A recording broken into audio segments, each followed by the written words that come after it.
মই মিতালী বৰুৱা। মই square root সম্পৰ্কে আজি অলপ কি কৰিম মানে অলপ ট্ৰিক্স দিম স্কুৱেৰ ৰুটৰ ওপৰত। মানে অসমীয়াত যাক বৰ্গমূল বুলি কয়। বৰ্গমূল আমি জানো বৰ্গ সংখ্যাবোৰ। বৰ্গমূল উলিয়াব লাগিলে আমি যেনেকুৱা ৰুট 4 বৰ্গমূল কি হ'ব 2। কিয় হয় মই অলপ বেছিক জ্ঞানখিনি দিছোঁ। আমি ৰুট 4 বুলিলে কি বুজায় সাধাৰণতে ৰুট 4 মানে আমি বুজি পাওঁ কি ইয়াৰ অৰ্থ হ'ল 4 টু দি পাৱাৰ হাফ। এতিয়া 4ৰ ঠাইত আমি কি লিখিব পাৰোঁ 2 স্কুৱেৰ মানে 4 আৰু আগৰ হাফ থাকিলে, গতিকে ইয়াৰে হাফৰ 2 আমি কেঞ্চেল কৰি দিলোঁ। কি পালোঁ আমি 2। গতিকে 4ৰ বৰ্গমূল কি পালোঁ আমি 2। সেইদৰে যদি আমি 9ৰ বৰ্গমূল কিমান হ'ব 9ৰ বৰ্গমূল হ'ব 3 গুণ 9 3 পূৰণ 3, গতিকে 3 স্কুৱেৰ, গতিকে ইয়াৰ বৰ্গমূল হ'ব 3। ঠিক সেইদৰে 25ৰ হ'ব কিমান হ'ব 5 into 5, গতিকে 25ৰ বৰ্গমূল পাম আমি 5। সেইদৰে 34ৰ বৰ্গমূল পাম আমি কিমান 6 গুণ 34, গতিকে 6 into 6 36। এতিয়া এইবোৰ যদি কি হয় মানে 4 9 25 34 এইবোৰৰ বৰ্গমূল আমি মুখে উলিয়াব পাৰোঁ। কিন্তু তেনেকুৱা নীতি যদি আমাক যদি এনেকুৱা ৰুট 10 দিয়ে,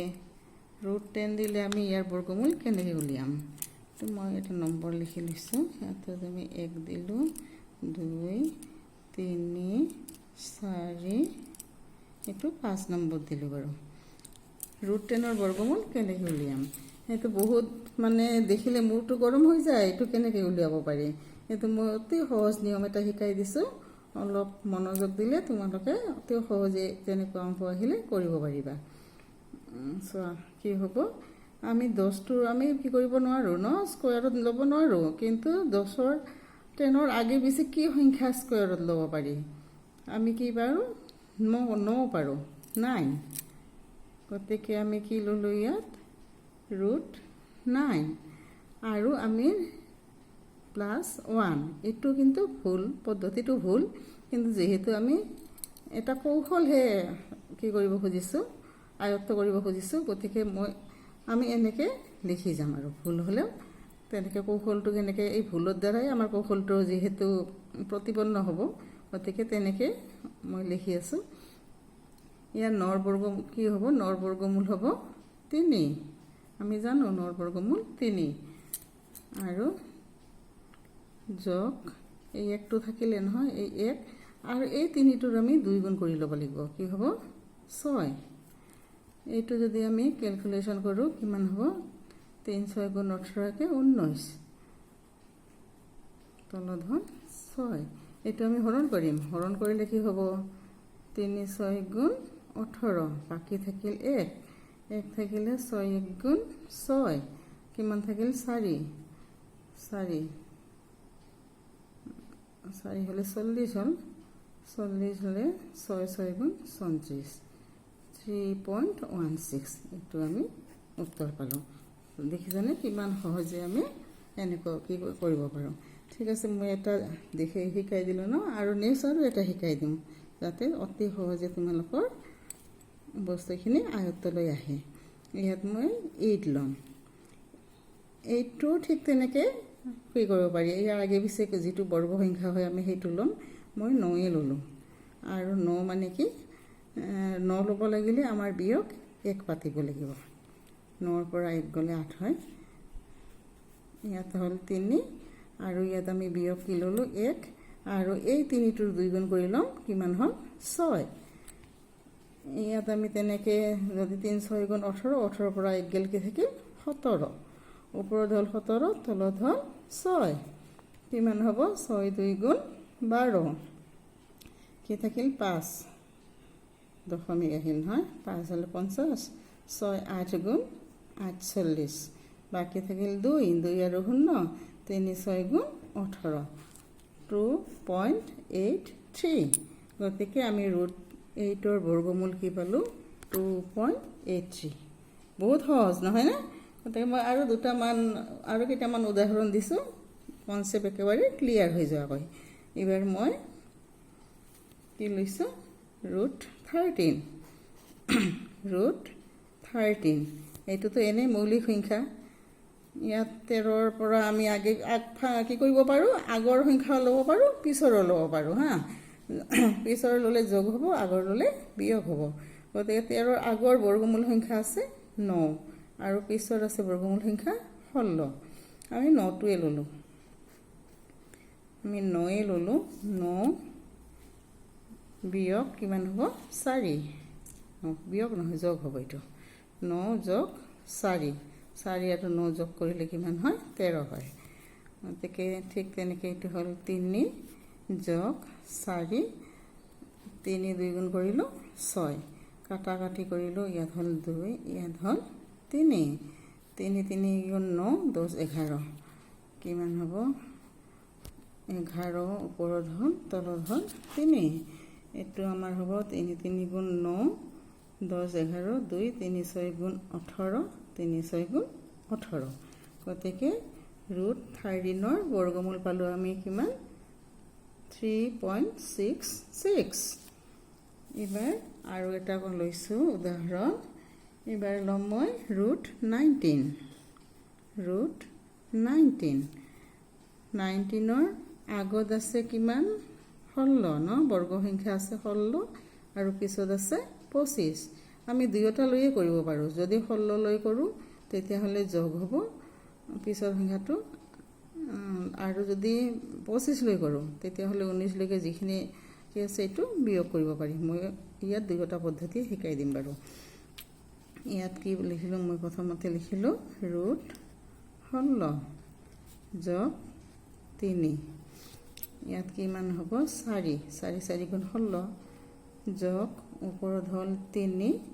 আৰু তলত এইটো আমি 2 গুণ কৰি ল'ব লাগিব 8 হ'ল 8 হ'লে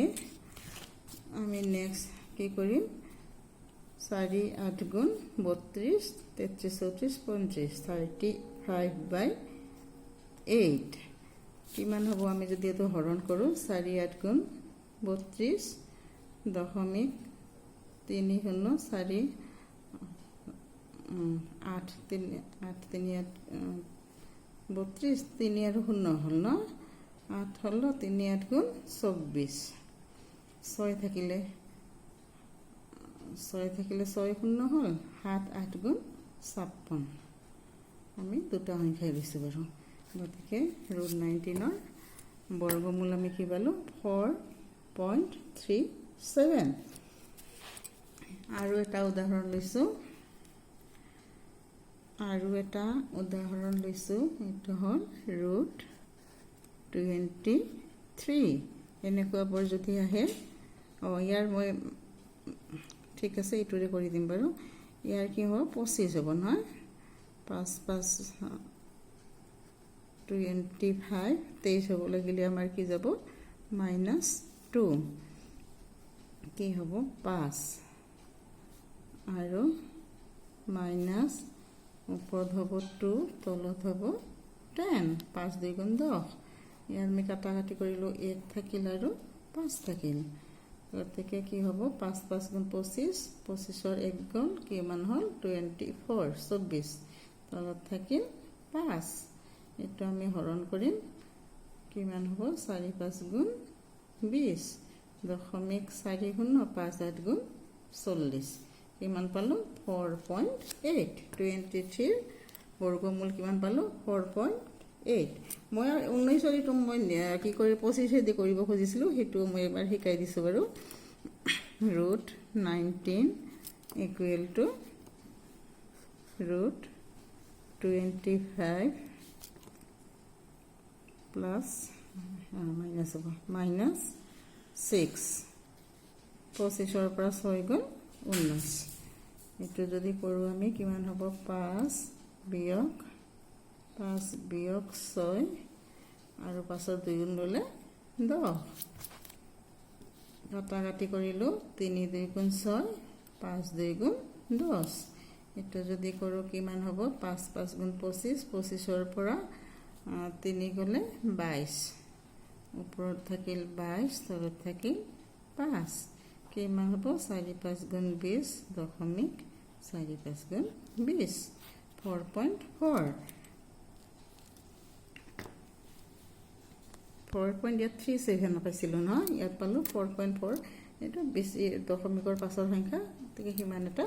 সেই নহয় কিন্তু আমাৰ এইটো যদি কৰোঁ 16 + 3 হিচাপে কৰিলে অংকটো বেছি শুদ্ধ হয় যেন লাগে গতিকে আমি ইমানখিনি কি কৰিলোঁ 23লৈকে কৰিলোঁ এতিয়া আমি যদি √29 থাকে √29 থাকিলে কি হ'ব একেই নিয়ম আমি কি কৰিম 25 ন 5 5 গুণ 25 যোগ 4 কি হ'ব এইটো 5 যোগ ওপৰত হ'ল 4 তলত হ'ল 10 কাটাকাটি কৰিলোঁ 2 আৰু 5 5 5 গুণ 25 25 আৰু 2 27 আৰু তলত থাকিল আমাৰ 5 এইটো আমি হৰণ কৰিলে কি পাম 4 5 গুণ 20 দশমিক 5 5 গুণ 25 5 5 গুণ 25 কি থাকিল হাতত 2 থাকিলে 4 5 গুণ 20 5.4 গতিকে এইটো মই আৰু এবাৰ কৈ দিছোঁ বাৰু 29ত কি হ'ব √25 + 4 25টো আমাৰ কিমান হ'ল 5 হ'ল √25টো আমি ভঙালোঁ 5 হ'ল আৰু 4 আৰু এই 5টো আমি 2 গুণ কৰি তলত ল'ব লাগিব গতিকে ওপৰত হ'ল 2 তলত হ'ল 5 এইটো যদি আমি কি কৰিলোঁ কিমান হ'ব 5 5 গুণ 25 আৰু 2 27 তলত থাকে 5 এতিয়া আমি হৰণ কৰিলে কিমান হ'ব 5 5 গুণ 25 তাৰপিছত কি বাকী ৰ'ল 2 দশমিক ল'লোঁ 4 5 গুণ 20 গতিকে √29ৰ বৰ্গমূল পালোঁ আমি 4.5 নিশ্চয় বুজি পাইছা আজিলৈকে ইমানে তোমালোকে বাৰু ইয়াৰ কেইটামান অংক কৰিবাচোন মই দিছোঁ আৰু √31 √17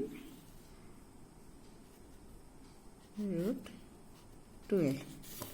এই তিনিটা অংক 12 এইটো 13 নম্বৰ 14 নম্বৰ বুলিয়ে দিলোঁ এই তিনিটা অংক তোমালোকে ট্ৰাই কৰিবা আজিলৈ ইমানেই নমস্কাৰ যদি ভিডিঅ'টো ভাল লাগে তেনেহ'লে লাইক আৰু শ্বেয়াৰ কৰিবা আৰু মোৰ চেনেলটো ছাবস্ক্ৰাইব কৰি ল'বা আজিলৈ ইমানেই নমস্কাৰ